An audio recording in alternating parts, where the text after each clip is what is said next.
नमस्कार, मैं हुसैन रिजवी। नमस्कार, आपके साथ मैं हूं मीनाक्षी जोशी। सुबह के 9 बजे हैं और हम आपके लिए लेकर आए हैं सुबह 9 बजे की 9 बड़ी खबर। आज इस बुलेटिन में हम आपको बताएंगे सरकार का प्रस्ताव रिजेक्ट करने के बाद क्या निकलेगा 11वीं बैठक में समाधान। किसानों के जिद के साथ चलेगा ट्रैक्टर या फिर समाधान के बाद चलेगी ट्रैक्टर परेड। इसके साथ ही आपको बताएंगे वैक्सीन लगवाने वालों से प्रधानमंत्री मोदी कहां करेंगे संवाद।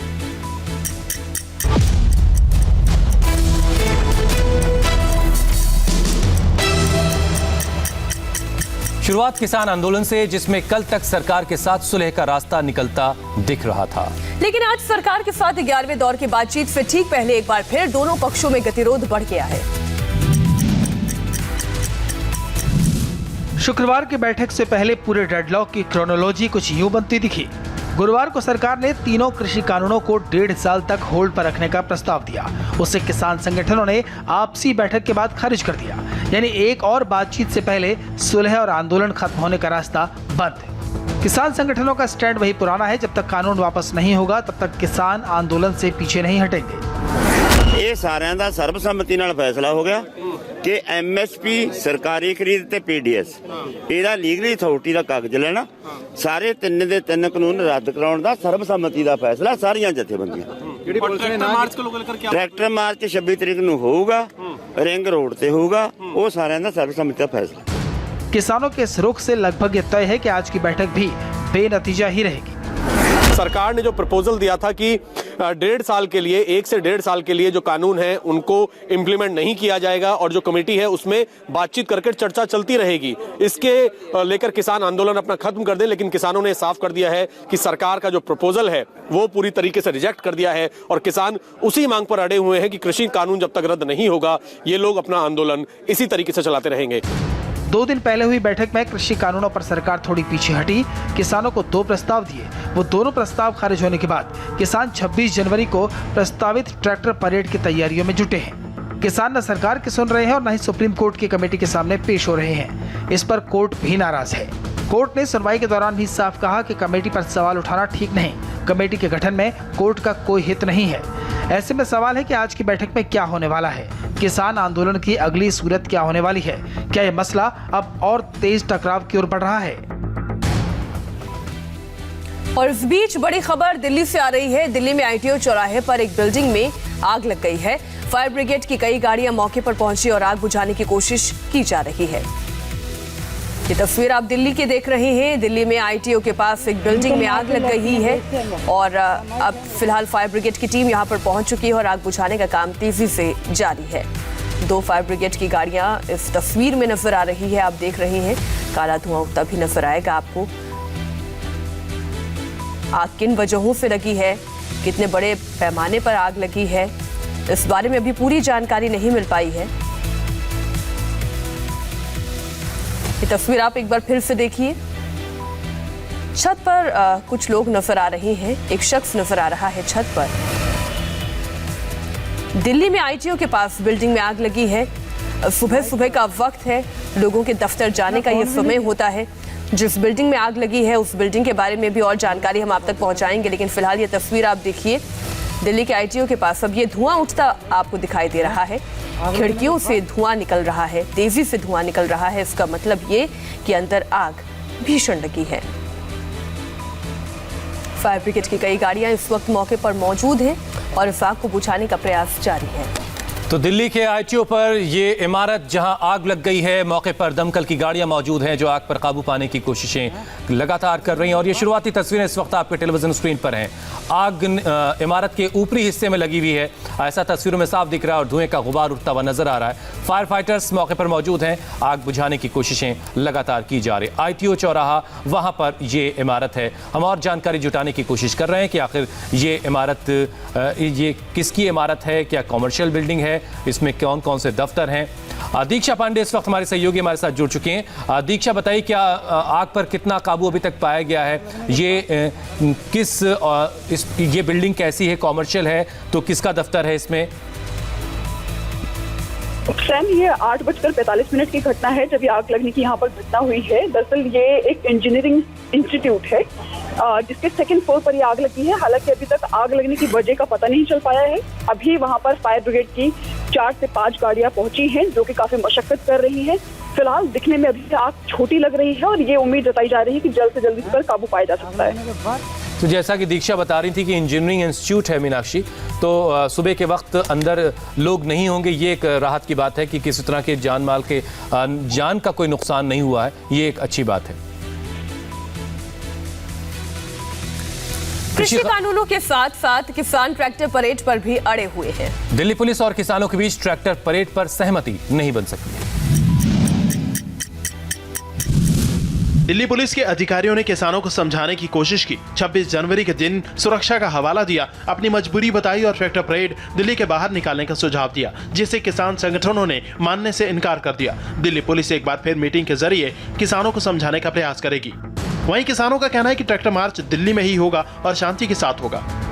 दिल्ली पुलिस ने बोला कि हम आउटर रिंग रोड हमारे लिए देना मुश्किल है। हमारा जिद है कि आउटर रिंग रोड पर, जिद नहीं बल्कि हमारा हक है कि हम आउटर रिंग रोड पर ही करेंगे। महीने भर से कॉल दे चुके हैं, लाखों लोग आ रहे हैं, हजारों ट्रैक्टर आ रहे हैं। ये कोई रोहतक, शामली, गाजियाबाद और पानीपत का चक्कर लगाने नहीं आ रहे हैं। ये परेड होगी, दिल्ली के अंदर होगी। इससे पहले ट्रैक्टर परेड को लेकर दिल्ली के सिंघू बॉर्डर के पास एक रिजॉर्ट में दिल्ली पुलिस और किसानों की बैठक हुई। दिल्ली पुलिस के ज्वाइंट कमिश्नर एस यादव ने आउटर रिंग रोड पर ट्रैक्टर परेड की परमिशन देने से इनकार कर दिया। दिल्ली पुलिस से इजाजत नहीं मिलने पर भारतीय किसान यूनियन के प्रवक्ता राकेश टिकैत ने कहा कि हमें किसी की परमिशन की जरूरत नहीं है। दिल्ली में तो निकलेगी परेड, लेकिन परमिशन तो मिल नहीं रही आपको, तो कानून का उल्लंघन करेंगे आप एक तरीके से। और यहाँ हम बिना कानून के उल्लंघन के बैठे।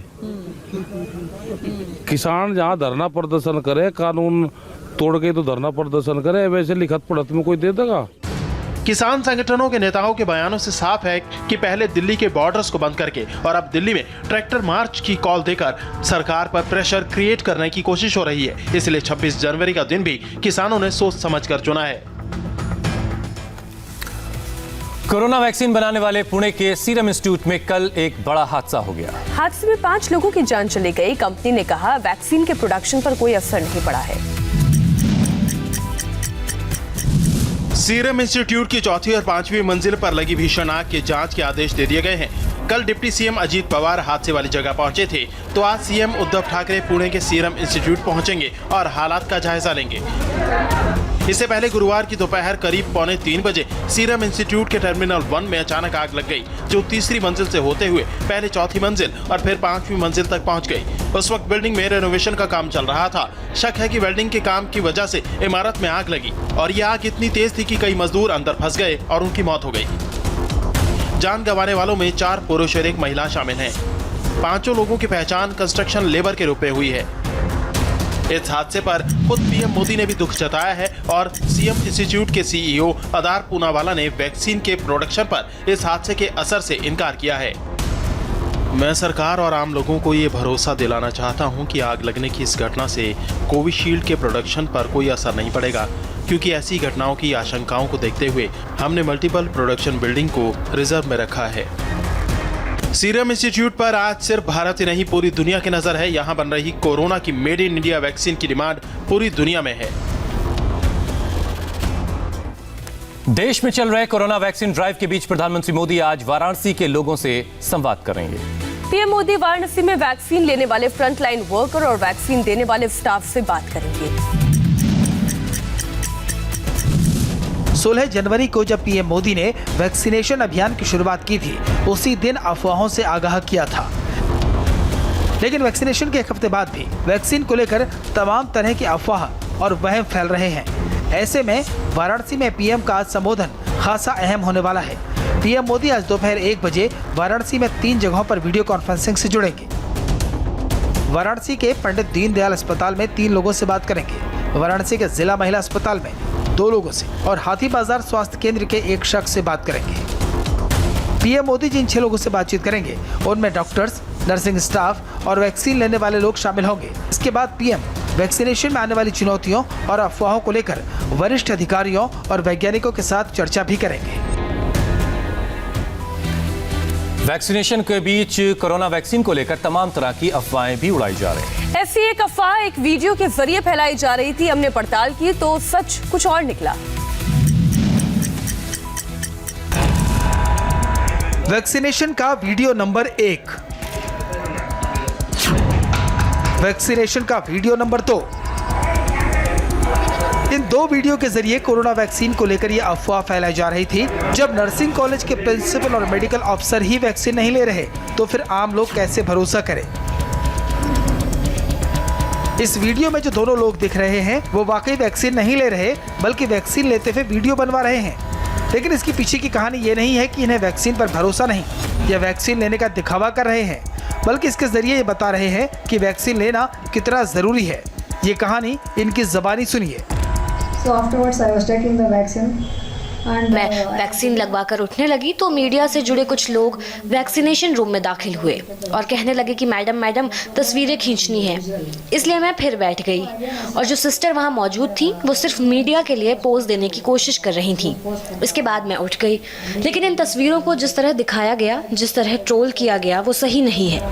ये पूरा मामला कर्नाटक के तुमकुर के डिस्ट्रिक्ट हॉस्पिटल और नर्सिंग कॉलेज का है। इन दोनों ने वैक्सीनेशन के लिए जागरूकता अभियान के लिए फोटो खिंचवाया था, लेकिन वहाँ किसी ने इनका वीडियो बना लिया और अफवाह के साथ वायरल कर दिया।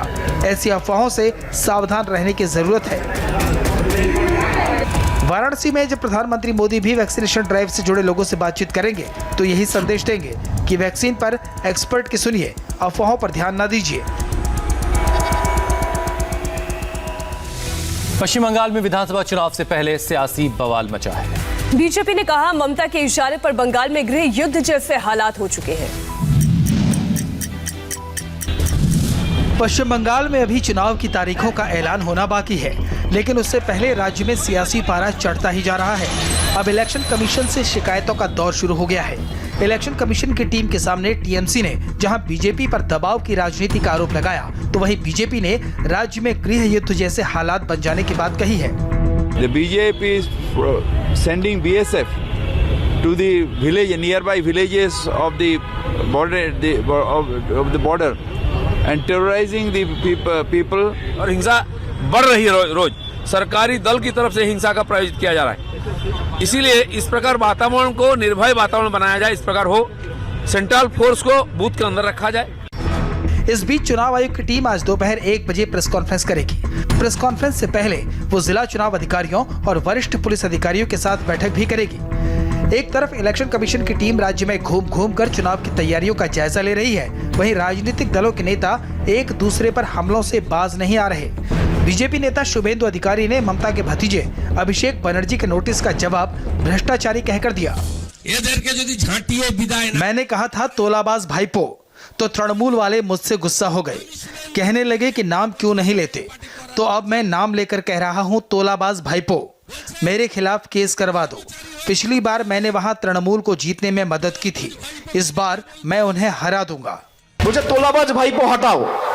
আমি বলেছিলাম এখানে ক্যামেরা আছে, আবার বলছি যে আমার তোলাবাজি যদি কেউ প্রমাণ করতে পারে কোনো রকম দুর্নীতির সাথে আমি বিন্দু মাত্র জড়িত, আমার পিছনে ইডি সিবিআই লাগাতে হবে না, একটা ফাঁসির মঞ্চ করবেন, আমি গিয়ে মৃত্যুবরণ করব। এত বড় চ্যালেঞ্জ দিয়ে গেলাম। पश्चिम बंगाल में अभी तो राजनीतिक गर्मा गर्मी शुरू हुई है। जिस दिन चुनाव की तारीखों का ऐलान होगा, असली सियासी लड़ाई तभी देखने को मिलेगी। पश्चिम बंगाल में ममता बनर्जी को एक और झटका लगा। ममता के करीबी पीरजादा अब्बास सिद्दीकी ने अलग पार्टी बना ली है। वहीं वर्तमान में टीएमसी के नेता बीजेपी में शामिल हुए तो पुराने कार्यकर्ताओं ने बवाल कर दिया।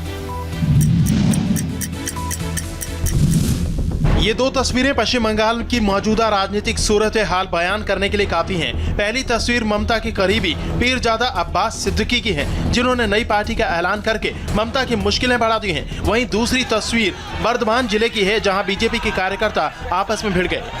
सबसे पहले बात पीरजादा अब्बास सिद्दीकी की, जिन्होंने इंडियन सेकुलर फ्रंट बनाई है। अब्बास सिद्दीकी जंगीपुरा के मशहूर फुरफुरा शरीफ दरगाह के पीरजादा हैं। इस दरगाह के पूरे बंगाल में लाखों की संख्या में अनुयायी हैं। इन अनुयायियों में मुस्लिम मतदाता भी बड़ी संख्या में शामिल हैं। ममता बनर्जी की पार्टी का जनाधार मुस्लिम वोट बैंक को माना जाता है और बंगाल में 30% मुस्लिम मतदाता हैं। ऐसे में अब्बास सिद्दीकी और ओवैसी मिलकर ममता बनर्जी का खेल बिगाड़ सकते हैं। हमारा मकसद एक ही है, जो पिछड़ा हुआ आदमी है उसको मूल सुरात में ले आना, बस उसी हिसाब से हम कम करेंगे। दूसरी तरफ वर्तमान में बीजेपी के लिए उसी के कार्यकर्ता मुश्किलें पैदा करने में जुटे हैं। हंगामे की ये तस्वीरें इस बात की सबूत हैं। दरअसल तृणमूल कांग्रेस के बहुत से नेता और कार्यकर्ता बीजेपी ज्वाइन कर रहे हैं। इससे बीजेपी के पुराने कार्यकर्ता नाराज हैं। इसीलिए गुरुवार को बर्धमान में बीजेपी के कार्यकर्ता भिड़ गए। पार्टी दफ्तर में खड़ी गाड़ियों को आग लगा दी गई। हालात इतने बिगड़ गए कि पुलिस को फोर्स तैनात करनी पड़ गई, लाठी चार्ज करना पड़ा। बीजेपी के पुराने कार्यकर्ताओं का आरोप है कि जब से तृणमूल कांग्रेस के लोग पार्टी में आ रहे हैं तो उन्हें ज्यादा तवज्जो दी जा रही है।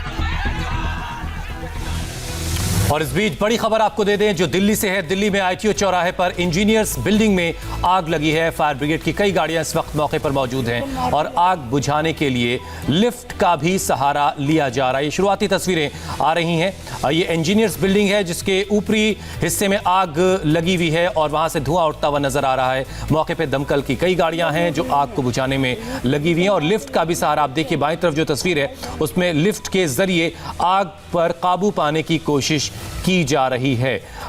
दीक्षा पांडे हमारे साथ सहयोगी इस वक्त हमारे साथ मौजूद हैं। दीक्षा, अब तक हालात कितने काबू में आए हैं?